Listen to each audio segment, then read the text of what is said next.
Amen. Bien-aimés de Dieu, nous sommes à l'école de Jésus-Christ.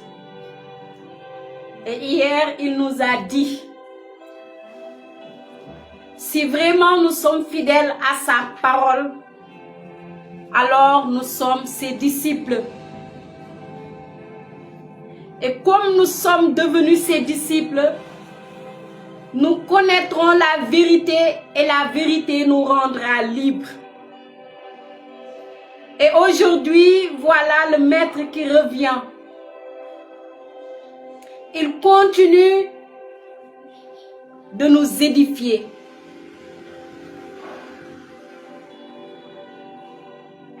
Voici ce que le maître nous dit encore aujourd'hui. En vérité. L'autre version va dire Amen, Amen, je vous le dis. Si quelqu'un garde ma parole, jamais il ne verra la mort. C'est la parole que Jésus-Christ vient te communiquer encore à cette heure. En vérité, je vous le dis. Si quelqu'un garde ma parole, jamais il ne verra pas la mort. Waouh! À chaque fois que j'entends le Seigneur parler, je dis, Seigneur, comment cela est-il possible? Mais le Seigneur sait tout ce qu'il a déclaré, c'est la vérité. Sa parole est esprit et vie. Et sa parole ne retourne jamais à lui sans avoir fait son effet dans notre vie. Si quelqu'un garde ma parole, si toi, Nathalie, toi qui entends la parole de Dieu, il déclare que si toi, tu gardes cette parole dans ton cœur, si tu ne laisses pas cette parole tomber, parce que la parole peut tomber sur une bonne terre, la parole peut tomber sur une terre qui n'est pas fertile, la parole peut tomber sur la route, et les oiseaux vont venir picoter, ils vont venir tout prendre. Parfois, dès que tu sors de l'église, si tu ne fais pas attention, si tu ne gardes pas cette parole que tu as reçue durant la messe, automatiquement, tu sors de l'église, tu peux oublier même quel était l'évangile du jour. Parfois, tu es là, tu m'écoutes. Tu écoutes un autre qui te parle de la parole. Cette parole t'a tellement saisi et tu te dis dans ton cœur, waouh, je ne savais pas. Oh, aujourd'hui, je connais cette parole. J'entre dans le prophétique de cette parole. Mais il te suffit un jour, 2 jours, cette mouvance n'est plus avec toi. Tu as oublié ce qu'avait dit la parole. Il y a quelqu'un qui te l'a volé. Cette parole a été volée de ton cœur et automatiquement tu redeviens triste. Alors qu'en entendant la parole, tu étais tellement joyeux. Si quelqu'un garde ma parole, si quelqu'un est fidèle à ma parole, alors il est vraiment mon disciple. Bien-aimé de Dieu, le Seigneur est en train de nous appeler à ne pas nous laisser bâilloter par n'importe quel vent. Le Seigneur fait retentir sa parole. Il voit ce qui se passe. Je l'ai dit hier. Il voit ce qui se passe et il est en train de nous parler. De ne pas nous éloigner loin de lui, mais de demeurer en lui. En vérité, je vous le dis, celui qui écoute ma parole et qui croit à celui qui m'a envoyé obtient la vie éternelle et il échappe au jugement. Car déjà, il passe de la mort à la vie. Celui qui écoute ma parole et qui croit en celui qui m'a envoyé obtient la vie éternelle. Et nous tous, c'est la vie éternelle que nous cherchons. La vie sur cette terre passe très vite. Nous allons dans l'au-delà, mais Jésus-Christ nous invite à la vie éternelle. De vivre de telle manière sur cette terre qu'après la mort, nous n'aurons plus à avoir peur de la mort. Mais nous sommes tellement épanouis avec le Christ sur cette terre que nous avons hâte d'aller le rejoindre dans la vie éternelle pour goûter aux délices du ciel.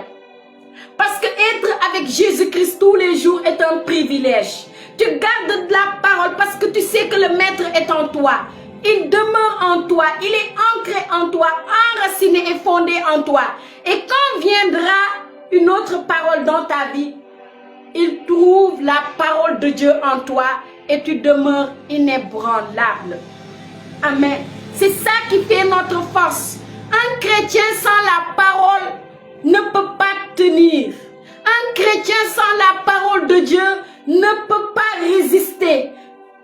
Un chrétien doit demeurer dans la parole. Parce que c'est la parole qui est l'esprit et qui est la vie. C'est la parole qui est même Dieu. Tu ne peux pas être loin de Dieu. En étant loin de Dieu, tu es loin. En étant loin de la parole, tu es loin de Dieu. Tu dois tout faire pour demeurer dans la parole de Dieu. C'est la parole qui est ta force. C'est la parole qui te donne de la puissance et de l'autorité. Si tu n'as pas la parole, qu'est-ce que tu vas dire à l'ennemi quand il va te dire une parole contraire à la parole de Dieu? Tu n'auras rien à dire. Parce souvent j'entends dire, c'est parole contre parole dans le combat spirituel. Il vient pour amener l'esprit de mort dans ta vie. Tu lui déclares, je ne mourrai pas, je vivrai. Je raconterai les œuvres de l'Éternel. Le Seigneur a déclaré, celui qui croit en lui, même s'il meurt, vivra.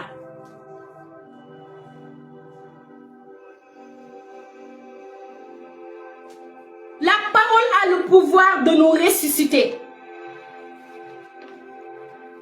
Parce que le Seigneur nous a donné une promesse que quand il te bénit, à moins que tu es tellement précieux pour lui sur cette terre qu'il a besoin très vite que tu le rejoignes dans l'au-delà. Sainte Thérèse avait dit qu'il veut passer tout son ciel à prier pour les gens sur la terre. Et le Seigneur, en entendant sa parole, le Seigneur a pris très tôt Sainte Thérèse pour que Sainte Thérèse puisse aller continuer à intercéder au ciel. Mais si ce n'est pas ton cas, le Seigneur, ce qu'il te promet, c'est que tu vas vivre longtemps. Tu vas entrer dans ta vieillesse et tu vas raconter les œuvres de notre Seigneur Jésus-Christ. Parce qu'il t'a établi sur cette terre afin que tu portes du fruit et du fruit en abondance. Et il nous déclare que le sarment ne peut pas porter du fruit en dehors de la vigne. Son père est le vigneron, lui il est la vigne, mais nous sommes des sarments. Et nous sommes appelés à porter de bons fruits. Bien-aimés de Dieu, soyons enracinés et établis. Même un verset par jour peut faire de grandes choses dans ta vie. Un verset par jour peut faire de grandes choses dans ta vie. Et garder la parole, c'est aimer le Seigneur. Bien-aimé de Dieu, quand tu gardes la parole de ta mère, ce qu'il te dit, quand tu gardes la parole de ton père, parce que tu as entendu ton père te dire, mon enfant ne vole jamais, voler c'est pas bon. À chaque fois que l'occasion se présente, tu veux voler, tu te souviens que ton père biologique, il t'a dit que ne vole pas. Ou bien ta mère t'a demandé de ne pas voler. Et tu gardes la parole dans ton cœur. À cause de cette parole, tu ne vas pas commettre cet acte de vol. Là, tu montres à ta mère que tu l'aimes.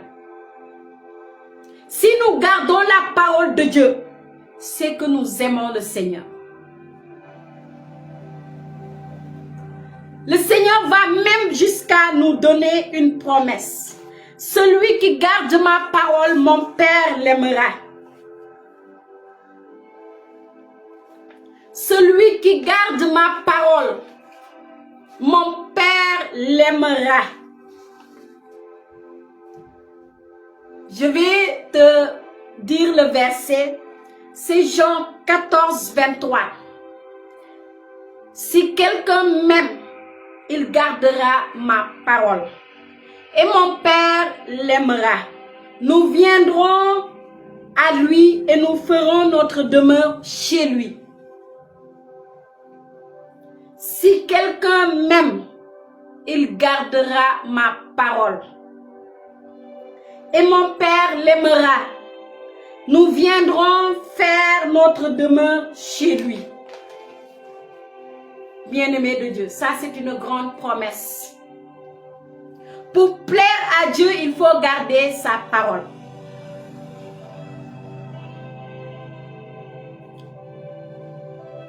Et la parole qu'il nous donne est esprit et vie. Et le Seigneur nous dit, si quelqu'un garde ma parole, jamais il ne verra la mort.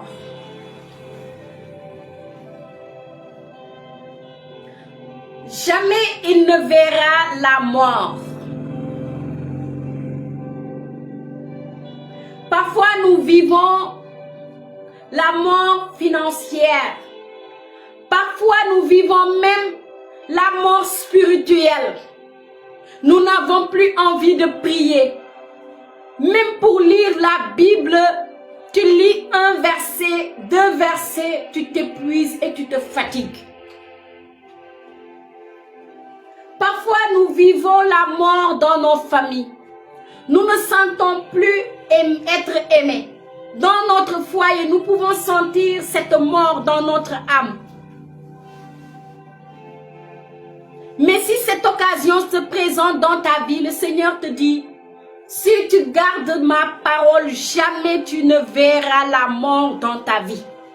Parce qu'il t'a donné le pouvoir de redonner vie à ce qui n'existe pas en toi. Il t'a donné la grâce de connaître sa parole qui a le pouvoir de vie. Cette parole qui est autorité et puissance. Bien-aimé de Dieu, le monde des ténèbres utilise beaucoup la parole pour faire du mal aux enfants de Dieu. Tu vas voir des personnes qui se lèvent très tôt le matin pour faire des incantations dans tout un quartier ou dans toute une ville. Il m'arrivait des fois, par la grâce de Dieu, quand je prends les vacances, de me promener très tôt le matin et de prier. Mais un jour, j'ai remarqué que je croisais la même personne et il parlait à chaque fois que je le croisais. Et il le faisait pendant que les enfants de Dieu dormaient. Il faisait tout le tour du quartier et il parlait. J'ai dit, ça, c'est quelle affaire? Et c'est de là que le Seigneur me met à cœur que c'est comme ça qu'ils font pour lancer des malédictions dans la vie des enfants de Dieu. Quand vous dormez, ils sont là, ils cherchent là où la porte est ouverte pour pouvoir entrer. Et une fois, je suis partie à un rond-point, j'ai croisé un fou. Il faisait vers les environs de 5h30. Là, le fou était, comment dirais-je, au rond-point. Et à côté du rond-point, il y a deux bancs qui sont face à face. Il y a des gardiens. Et je vois le fou, il vient, il commence à lancer des malédictions. Il déclare qu'il n'y aura pas la paix. Il déclare des malédictions. Et à un moment donné, j'ai dit au gardien, pourquoi celui-là, à chaque heure, il vient ici pour déclarer des malédictions? Il me dit, il est fou. Je lui ai dit, il est fou. Mais pourquoi il choisit cette heure où les gens sont en train de dormir pour venir proclamer des malédictions sur la ville? Donc cet homme se déguise en fou, il n'est pas fou. C'est ce que j'ai compris. Ils sont capables de se lever très tôt le matin pour déclarer de mauvaises choses dans vos vies. Mais toi, le Seigneur t'a donné la parole. Il te déclare, mon enfant, lève-toi avec ma parole. Proclame ma parole. Déclare ma parole. Que cette parole ne s'éloigne point de ta bouche. Médite-la jour et nuit. Garde cette parole dans ton cœur. Mais tu ne peux pas garder quelque chose que tu ne connais pas. Bien-aimés de Dieu, allons-nous à l'école de la parole. Soyons enracinés dans la parole de Dieu. Celui qui garde dans ma parole ne connaîtra jamais la mort. Et tu as le pouvoir de parler à tout mort prématuré dans ta vie. Tu as le pouvoir de parler à ce qui est mort dans ta vie. Tu ne peux pas connaître la mort parce que le maître de la vie, il a déclaré à toi dans mon foyer, tu ne connaîtras jamais la mort. Tu es appelé à la vie. Tu es appelé à la vie et tu auras la vie. Bien-aimés de Dieu, soyons persévérants avec la parole. Le Seigneur ne nous demande pas de marcher dans toute la ville. Oui, Jésus est mon... Non, non, non, non. Mais comme eux, ils ont leur stratégie pour le faire. Nous aussi, on a la stratégie pour le faire. En douceur et dans la tranquillité. Tu es en train de proclamer des bénédictions. Là où ils sont en train de proclamer des malédictions. Tu n'attaques personne, mais tu crois en la parole de Dieu. Si nous regardons autour de nous, nous vous constatons qu'il y a des morts bizarres. On va te dire, il a eu un malaise. Automatiquement, il est mort à la fleur de l'âge. Et c'est des programmations qu'ils méditent en silence. Avant de t'attaquer, ils auront beaucoup détruit dans ta vie. Parce qu'ils savent que ils savent que toi, tu es dans l'ignorance. Mais si tu es dans la parole, si tu t'établis dans la parole, tu es avec ton rosaire, tu es avec la parole de Dieu. Quand ils vont venir, ils vont trouver cette armée angélique tout autour de toi. Ils vont voir cette lumière infranchissable. Ils ne pourront pas accéder dans ta vie.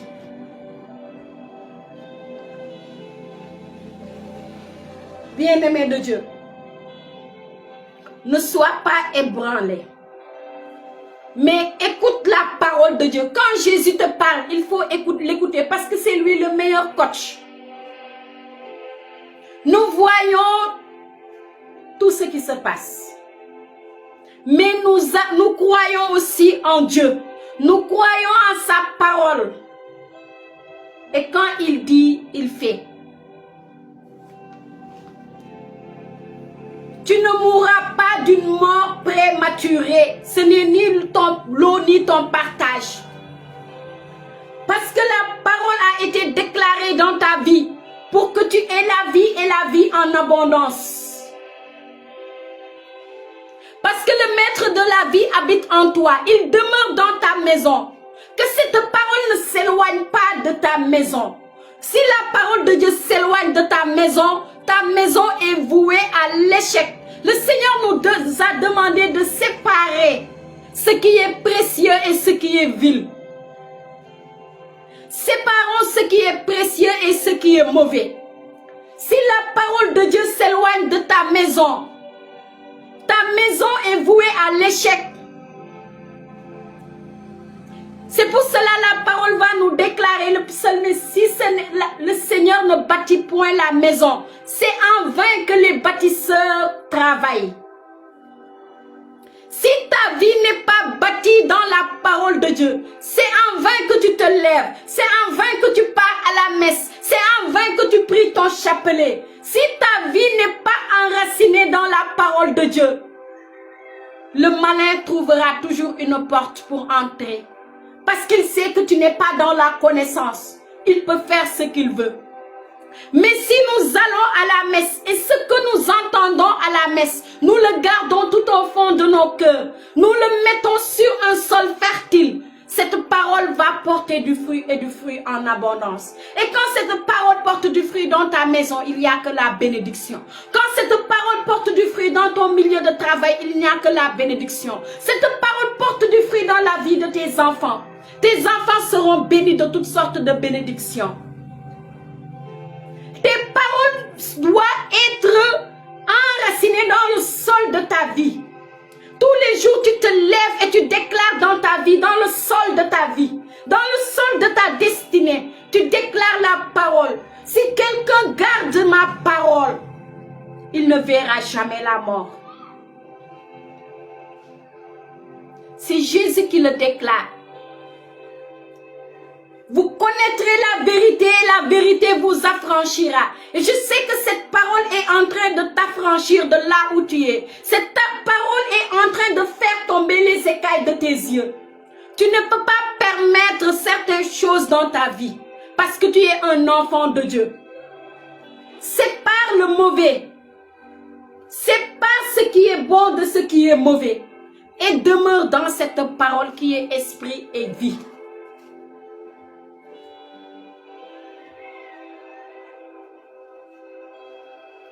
Bien-aimé de Dieu, je te dis que nous n'avons pas plus puissant que le Verbe qui s'est fait chair et qui a habité au milieu de nous.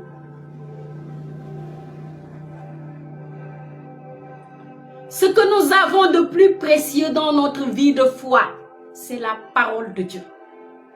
C'est pour cela que le Seigneur nous demande de le garder jalousement. Garde jalousement cette parole dans ton cœur. Garde jalousement cette parole au fond de ton âme. Garde jalousement cette parole. Le Seigneur nous dit dans Jean 3, 14, nous savons que nous sommes passés de la mort à la vie. Parce que nous aimons les frères. Celui qui n'aime pas demeure dans la mort.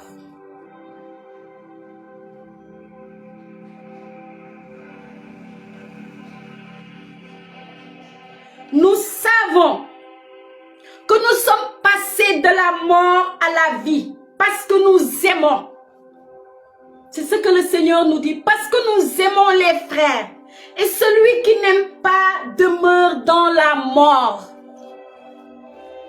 J'ai vu une personne dans TikTok. C'est à elle son jugement. Elle disait que les chrétiens ne craignent pas Dieu. Parce que quand vient l'heure de jeûner, les chrétiens ne jeûnent pas. Ils disent que eux, ils jeûnent tous les jours. Ils respectent le temps de jeûne. Elle a tellement parlé, elle a fait une comparaison. Et moi, automatiquement, je me suis mis à me poser des questions. Et le Seigneur me dit, vous demeurez. Vous demeurez dans l'amour. Mais eux, ils le prennent pour une période. Mais nous aussi, il faut qu'on ose afficher notre foi. Ce en quoi tu crois, il faut l'afficher. Il ne faut pas avoir peur de témoigner de ta foi. Parce que eux, ils font la guerre psychologique. Et j'ai vu beaucoup de personnes au travers même de ce petit témoignage prendre la résolution d'aller de l'autre côté. Osons témoigner de Jésus-Christ. Il est le Dieu de l'amour. Il est le Dieu de l'amour. Il a dit que si quelqu'un aime son frère, il est passé de la mort à la vie. Celui qui n'aime pas demeure dans la mort. Refuse cette mort dans ton cœur. S'il y a une personne que tu n'aimes pas là, demande au Saint-Esprit de te donner la grâce de l'aimer. Demande au Saint-Esprit de te donner la grâce. Parce que cet homme peut te fermer les portes. Le Dieu que nous servons, il est amour. Il est justice. Il est paix et il est joie. Il n'est pas le roi à la manière de ce monde, mais il est le roi de gloire. Et sa royauté dure d'éternité en éternité. Osons aimer comme Jésus. Et l'amour fait repousser la mort. Bien-aimé de Dieu, je pense que c'est mon message d'aujourd'hui. Le Saint-Esprit t'a parlé. Si quelqu'un garde ma parole, il vivra éternellement. Si quelqu'un garde ma parole, il demeure dans l'amour. Si quelqu'un garde ma parole, il est fidèle à ma parole, alors il est vraiment mon disciple. Bien-aimés de Dieu, nous rendons grâce à notre Seigneur qui nous a fait entrer dans la connaissance de sa parole qui est esprit et vie. Qu'il soit glorifié, lui qui est notre force. Et je prie le Seigneur que tout ce qui était mort en toi, au travers de cette parole, qu'il ressuscite pour la gloire de Dieu, pour l'honneur de notre Seigneur Jésus-Christ. Que tu reçois la vie au travers de cette parole et que tu reçois cette nouveauté de vie que donne la parole. Que cette parole t'enrichit à tous égards. Que tu élargis l'espace de ta tente et que tu relances encore tes piquets. Parce que quand la parole entre dans ton cœur, il t'élargit. Que cette parole élargit l'espace de ta tente. Amen, amen, amen. Amen, amen. Gloire à Dieu. Merci, Tina. Amen. Pépite d'or, sois bénie. Amen, amen, amen. Bien-aimé de Dieu. Merci Anne-Marie. Nous allons encore réciter 3 Je vous salue Marie pour notre Saint-Père, le Pape François. Que la main toute puissante du Seigneur qui guérit le touche et le renouvelle. Prions pour lui encore. Prions aussi pour tous ceux qui vivent la mort dans la maladie.